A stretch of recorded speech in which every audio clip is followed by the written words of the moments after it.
Hello, and welcome to Throw with Bo. This is a series in which I show you how to throw something on the wheel. So for the first about 5 minutes of this, I will be showing you that tutorial. And then after that, if you'd like to stick around and listen to me yap, feel free. So we're starting with a ball of clay. I didn't wedge this beforehand because I do like to wedge on the wheel. So as you can see, I'm coning it up and, compacting it, pressing it down to really make sure that I'm getting all of the air bubbles out of it. When you're working with clay, it's best to have a smooth canvas to work with because otherwise if there's chunks in the clay or there's air bubbles, it can throw off, how you're throwing. It can make things uneven or unbalanced looking. So I did that, and then I made sure to center the clay. I wanted to start out with kind of a more flat piece, cover more surface area, I guess. Just because I'm throwing this in one piece, but it's two different parts.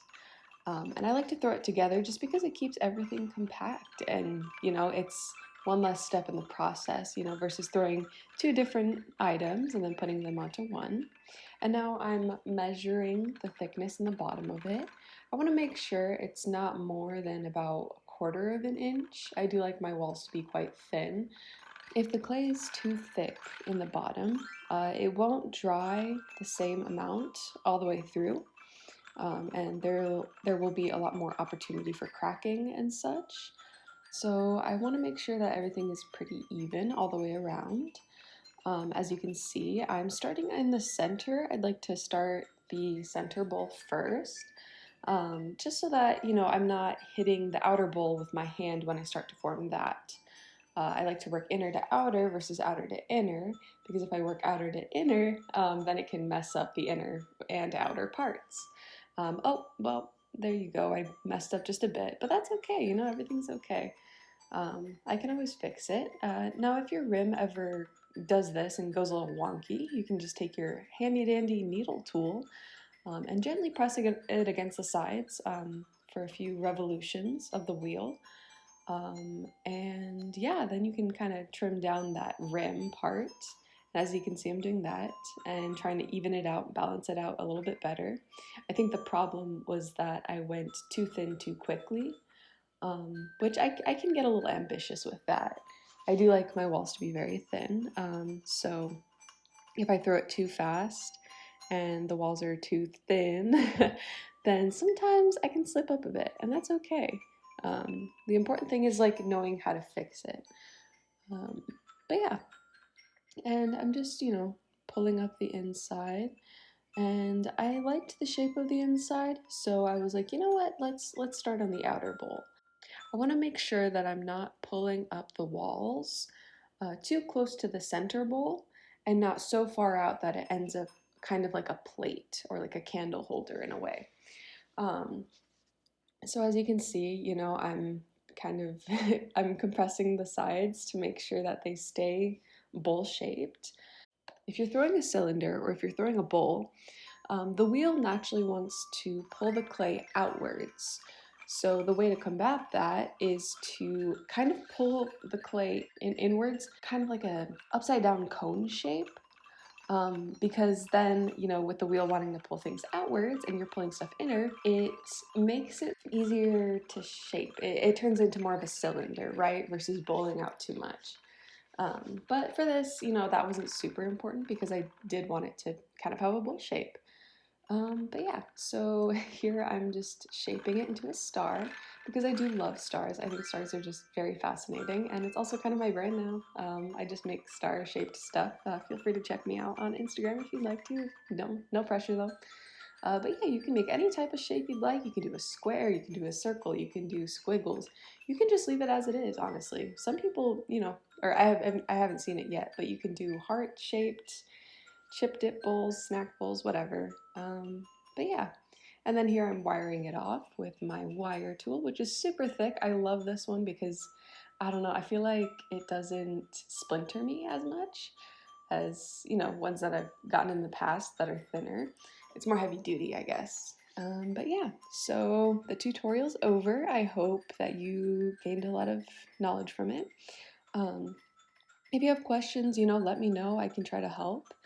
But yeah, hopefully that was beneficial for you. And now we're on to my part where I just get to yap for the next 8 or so minutes. Now, I'm not sure really what to talk about. Maybe let's talk about burnout a bit, because I feel like that's kind of a recurring theme in my life at this point. I feel like I have bouts of just super creative moments. I just want to make everything in the world. And then sometimes I'm not really feeling it. And I think lately, I haven't really been feeling like making ceramics.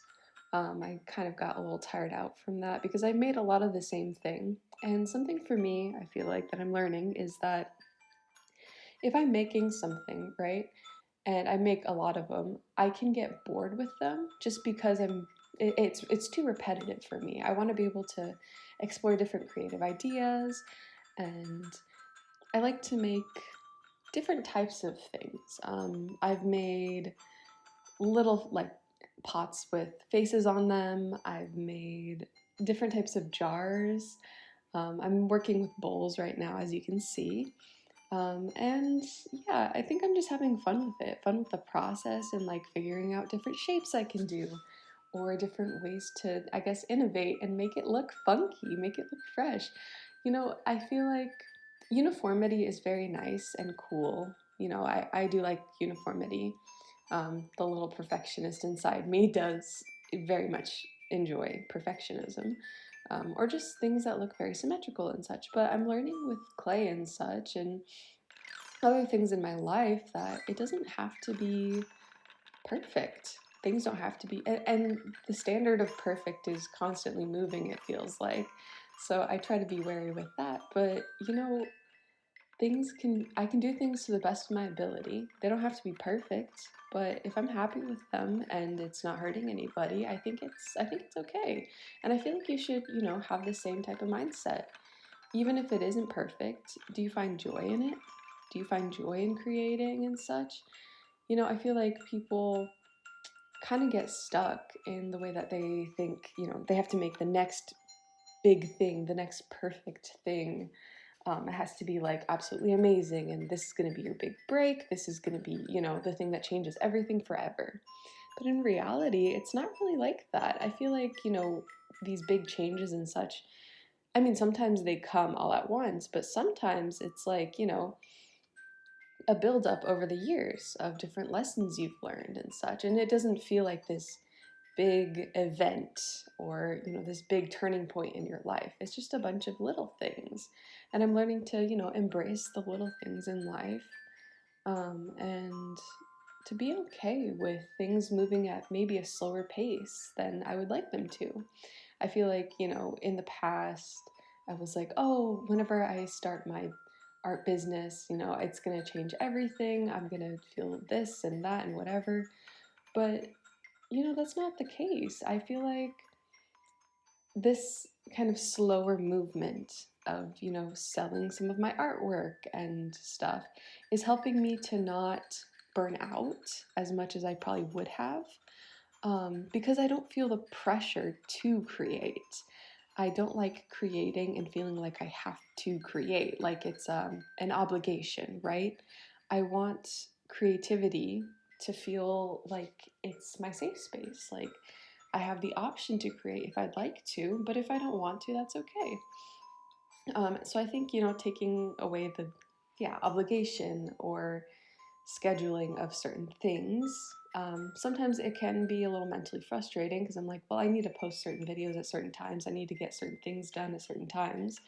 Having deadlines is cool and all, but I feel like if I put too many, and tell me if you feel the same, but I feel like if I put too many like deadlines or timelines on certain projects and things that I want to do, it makes me not want to do them, actually. It makes me kind of procrastinate a bit and just like kind of hate what I'm doing. So I'm trying not to do that with like my ceramics because I fell in love with it because of how versatile it is. You can make literally anything. I've made pickle jars, or one pickle jar. I made one pickle jar. I've made like tiny berry bowl colanders.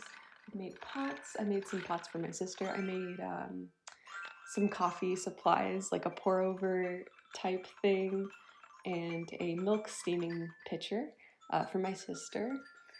And yeah, and I think another very rewarding thing about ceramics is like, you know, I don't feel like I have to sell stuff or like I have to get rid of it in that way. You know, I feel like, you know, art is something that I get to appreciate and enjoy. And if I make a living from it, that's absolutely fantastic. But if I don't, like, it's fulfilling in the way that it feeds my soul, you know, like it helps me to be a better person, I feel like, because I'm molding and shaping things as my environment molds and shapes me, you know?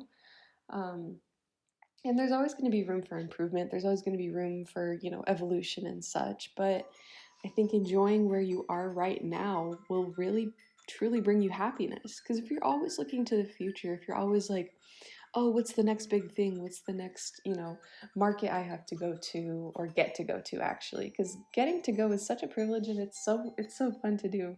I say that, but I've only been to one. I've only ever been to one market, but it was very rewarding because I got to meet a lot of people, and like I feel like it's a very nice way to, yeah, meet people who maybe think differently from you, who think similarly to you, just to meet a whole range of people. And I also do find a lot of joy in making things for the people around me, things that I know that they'll enjoy and find good use out of. You know, I think sometimes whenever we monetize certain hobbies in life, it can make us not enjoy them or to only really see them as like an outlet for money or certain success gains and such. But in reality, like, I create because I'm an artist, not because it's my job, but because I love to create. It's who I am.